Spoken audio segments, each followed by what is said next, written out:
I'm up here at my digital studio, which I love being at. I had this question come in about parameters this week, particularly about occlusion, of where they were describing the fact that their occlusion was all over the place and it had been really good. And the first thing I look at in occlusion usually is going to be the occlusal offset if you're with the MCXL. For the Prime Mill, I use 0.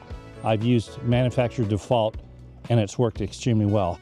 However, for the MCXL, what I've used for that for probably a good decade now is negative 175 or negative 150.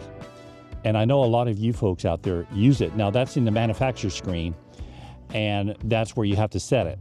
I just went in the other day to mill with the MCXL and I saw my occlusal offset at 0, which would have been a major problem because that means I would have been adjusting a lot on that restoration. So always check that. It does have a memory, so it's going to stay where you used it last. With that notification where I got about the occlusal issue, I got a response a little later on and they said basically that the occlusal offset was modified in a way where the occlusion was really strong. So always look for that. Come on. Hey, you a sweet boy. Yeah, you've been with me for a long time, my companion.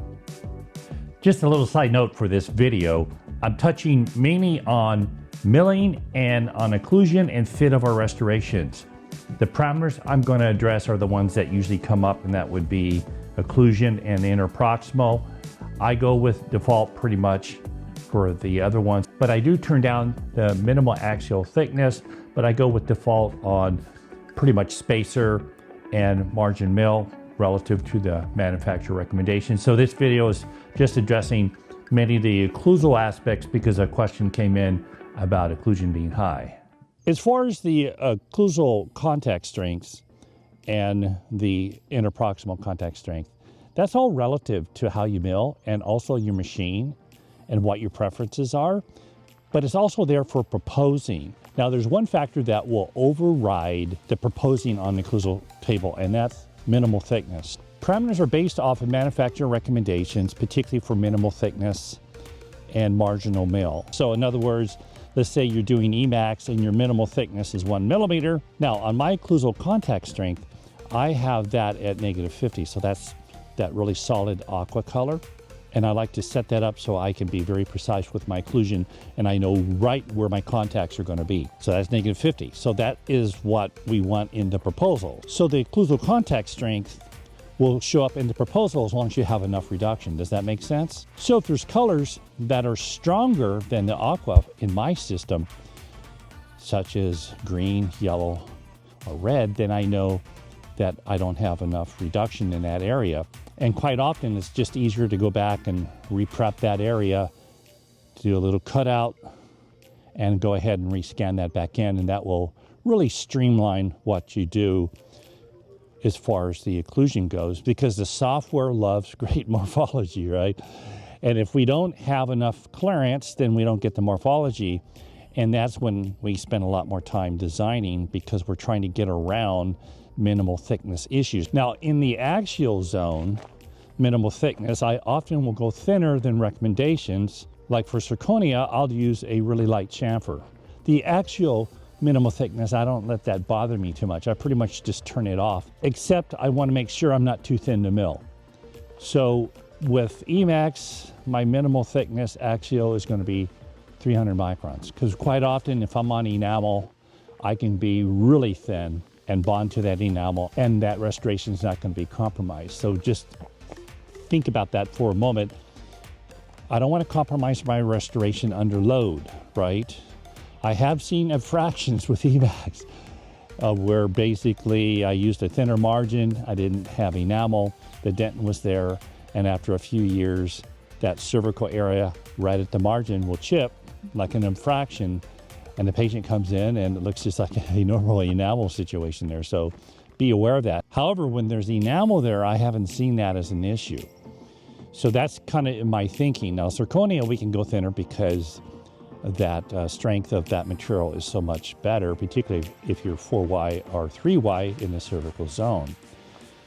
But back to parameters again. So parameters are there for proposing and also using the contact feature, quite often to modify the occlusion and the proximal contacts after you've done design sequence. We can easily set that contact strength, either occlusal or proximal, by just go ahead and hitting those contact tools.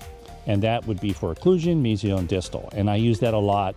That's the final thing I do before I mill to make sure that my occlusion and contacts are going to be spot on. But more important than those features is to know what colors work best for you outside of occlusal offset for the MCXL users. Prime mill, I use factory default, 0. MCXL, -175.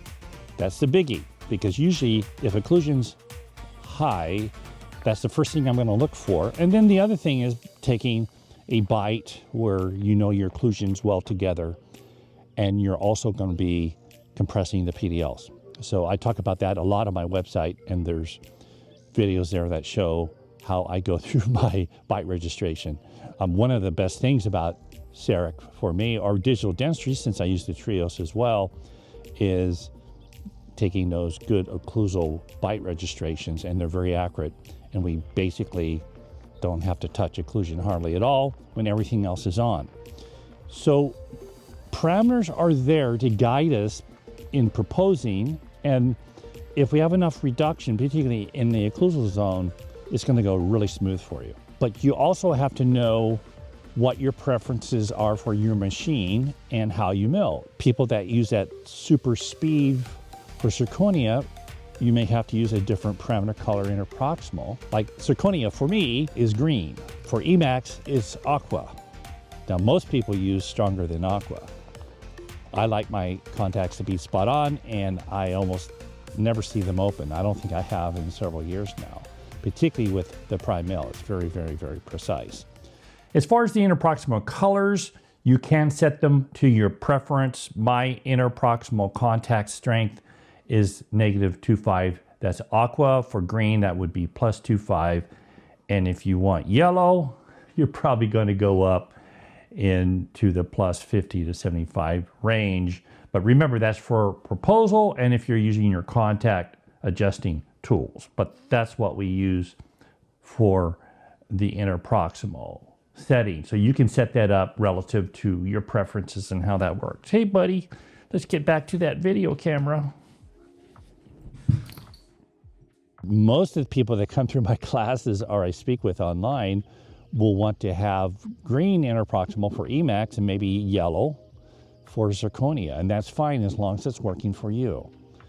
But those do vary. But once you set them, they shouldn't be all over the place. Now, another thing I need to make a comment of is that I'm still using 5213. I have not gone to the 5.3 versions that you see and you mill through the online component. I prefer to have that control in-house in case the cloud goes down, which it has several times. I've seen those responses online. Even though I still have 5.3 option within my system, I also kept the 5213 on there. And also I find that the 5213 works better for implant restorations, which I do a lot of, and I have a good time doing that. And just in review, more of it is about proposal, right? You want to propose with the least amount of manipulation afterwards, and that secret there is occlusal reduction, number one. Number two, know what your occlusal offset is, particularly if you're in that MCXL system, which is a good system. I still have my MCXL, which is probably a good 14 years old or 15. And that works extremely well yet, though my Prime Mill in the office is my preference. And then on my larger cases, I'm up here at my studio, and that's when I use my 5-axis. And there's benefits to the 5-axis in many ways, though my bread and butter is still the Prime Mill in the office. However, when I get into more unique veneer type of preps and things like that, or wrapping the incisal edge or anterior teeth, I definitely prefer a 5 milling axis because I can go in without overmill and close the margins really well. However, I can close margins extremely well with the Prime Mill or the MCXL, but it is a little bit prep sensitive, and also you have to be sensitive on how you prep so you don't get overmill, or at least minimize the overmill. Anyway, if you have any comments or questions, go ahead and post them below. I always like to update my parameter comments because they haven't really changed. I think the most important thing is just to understand what the colors mean to you and your system. They do vary between systems and also user preference and how fast you mill. I like the fine mill, and for my ceramics, definitely my ceramics on the Prime Mill, I use extra fine mill. It takes a little longer, but it's a pretty fast mill, and I'll tell you the quality is just phenomenal. I don't think I've milled out fine mill for a ceramic on my Prime Mill. Oh, I like the way that sounds, in quite a few years. So it's always extra fine mill for my ceramics, and then it's fine mill for my zirconia. And that combo gives me the best result for fit and finishing. And that also will make a difference on your parameters. So remember, parameters are there for proposing, so you decrease the amount of time tweaking, right? And more importantly is you want enough occlusal reduction so the minimal thickness doesn't get in the way for the material that you're using. And then the proximal contacts and also the occlusal contact strength is there for proposing and also using your contact tool. But in general, I don't spend a lot of time designing when I have adequate occlusal reduction, and that really will save you so much time. Okay, thanks for listening and watching, and if you have any questions, don't hesitate to let me know.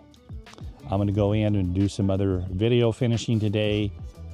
This is a new class I'm doing for my anterior virtual online class of where we're sending out models and pre-milled restorations, and then we go through the minute aspects of mastering surface texture, particularly with these new self-leveling glazes.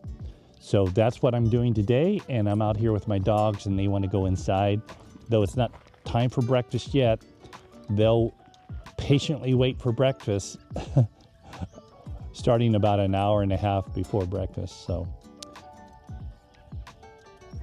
talk to you folks later. Bye.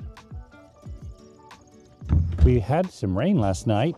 Here we are in June, and it's raining up here at the homestead. It's just beautiful. I'm going to kind of share with the environment we have. There's our vineyard. It's really starting to take off, and it's fun to come up here every week because I'm down at the practice 3 days a week. So I come back, and even in 3 days, I can see a difference on where we're going.